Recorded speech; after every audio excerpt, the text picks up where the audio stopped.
Hey guys, welcome back here to my channel and to another episode of my Nemesis project. As you know, I actually built a Nemesis recreation about 4 years ago, which looking back at it now isn't very good, and I definitely want to go in and redo the whole thing and apply all the new skills and kind of tricks that I do in Parkitect to this new creation. And obviously I just have more of an eye for recreations now, looking at all the details.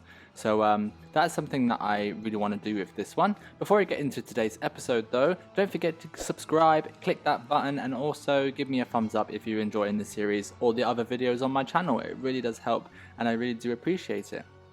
So when building recreations, of course, I always find it hard where to start. Like, you do the layout, great, but then where do you go from there? And there's so many things that you have to do, it can be kind of overwhelming. So I just always start with things I know that I can do easily. So I'm doing the entrance sign here for Nemesis, which is actually kind of in the middle of Forbidden Valley, where you'd walk under and then you come towards the helix of the coaster.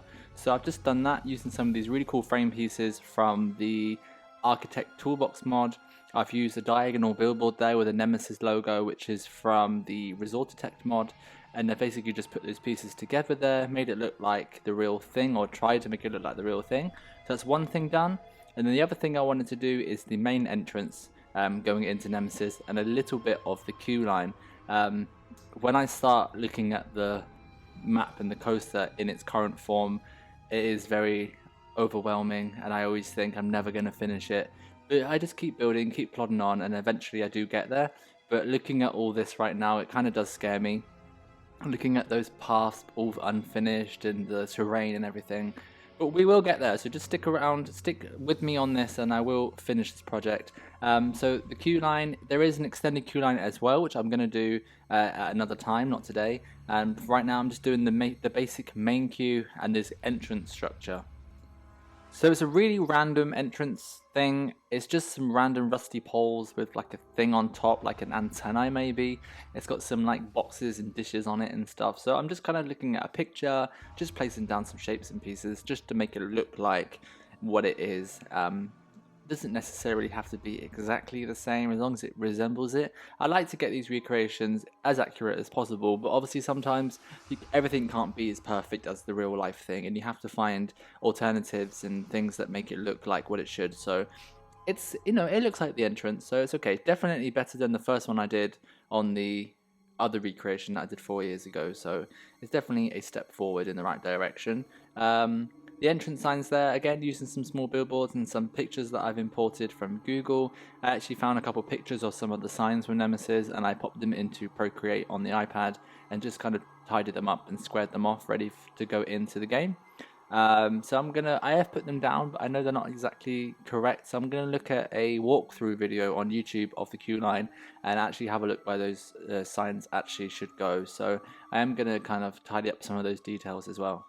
These little corner things I'm doing now look a little bit different in real life. I couldn't find a piece that would stick out at a 45-degree angle on the diagonal that was small enough, so I've ended up having to like resort with doing some small cubes and having something that more kind of resembles what I'm trying to do. Like I said, that's kind of what you have to do with doing these kind of realistic recreations sometimes. But there we go, there's the entrance. I think it looks kind of cool. I like it a lot. So I'm just going to go around and paint that awful queue line into a nice dark brick, and then go ahead and then tidy up some of the corners. So I'm using path covers there. We've got the bridge that goes over the top of the track by the vertical loop, which is a bit wider than I would like to have been, but that's just how you have to do it in Parkitect. Otherwise it would look like a zigzag queue and I want it to be diagonal. Then I'm going to go in as well and just do my typical tricks here. So I'm sinking in the curved half height piece of wall there underneath the paths to get rid of those unwanted in-game fences on the queue line, and also you can use the actual border fence, which works quite well as well.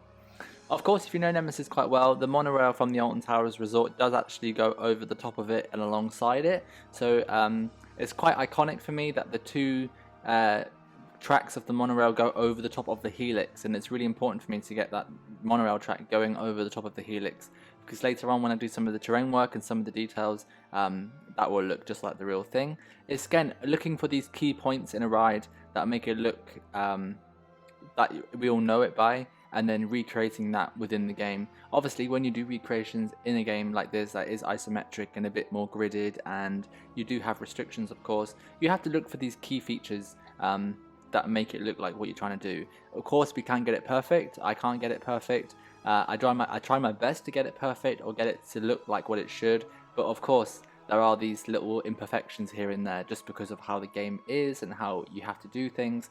But as long as you have certain moments that are like the key features of the ride, then it will be a good recreation. Like if I get that monorail going over the top of the helix, you're going to know it's Nemesis. If I get the blood river going down by the first drop, you know it's Nemesis. So they're kind of the things I'm going for with this.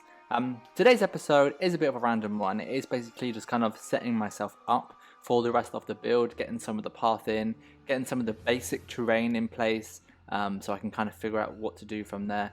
Right now I'm kind of just putting in some water, colouring it red, which is a really great option now from the first DLC, so I can do that. I will go in and tweak all that up later on.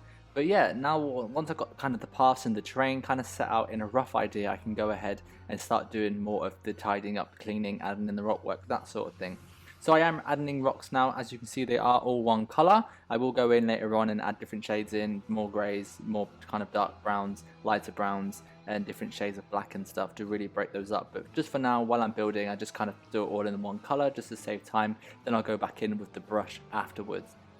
The Nemesis is a ride that I do hold very dear to me. I know it sounds a bit strange because it's a roller coaster, but I am a roller coaster enthusiast and we all have our favorite rides. And Nemesis was my number one for many years, and then of course I did get out and ride some bigger and better roller coasters, but Nemesis still has a place in my heart. I still really love it, and it is in my top 10 coasters still. I just think it's brilliant, the whole way it's designed and set into the ground. So for me, building it in the game, I have a lot of motivation to build it. Sometimes with some recreations, well, I mainly build recreations of rides that I really love, and if I was to build a recreation of a ride that I wasn't really that bothered about, I lose motivation very easily. And so doing something like Nemesis, I do want to keep working on it. I want to keep building and putting in as much effort and detail as I can. And obviously keep sharing the progress with you guys. If you're interested, I will keep sharing screenshots over on my Discord channel and also posting these videos, of course, of the process. And it's really cool as well to be doing time lapses again. I know I didn't do them for a while just because of the way recording and that was working, but so far it seems to be working okay, so I'm just going to keep doing it. The game does run a little bit slower, as I always say, when I'm recording, which can be a little bit annoying sometimes for when I'm actually building, but it's really okay at the moment. If it gets bad, then I'll stop and kind of start showing you around a bit more. So just to kind of finish up the episode today, I wanted to just do a few custom supports on the very first corkscrew, which is after the very first drop, if you can call it a first drop. So these are quite important for me because they have to look kind of realistic, and I want to get them going in the right places. The footers of Nemesis are kind of set into the rock face and that, so I've gone ahead and actually tried to look at some pictures and recreate what I've seen. So I've got the nice support structure there coming off the corkscrew and going into the rock, and I shall continue the support details throughout the rest of the build. But for today, that's basically all I'm going to do with the supports. I'm going to do it bit by bit as I go along. But that's basically it for today. Thank you for watching. Do stick around and subscribe if you want to see more from this Nemesis project. I hope to build it as best as I can, and it really helps if you guys do give me a thumbs up. And don't forget to subscribe while you're at it. I'll see you all next time for another episode. Bye.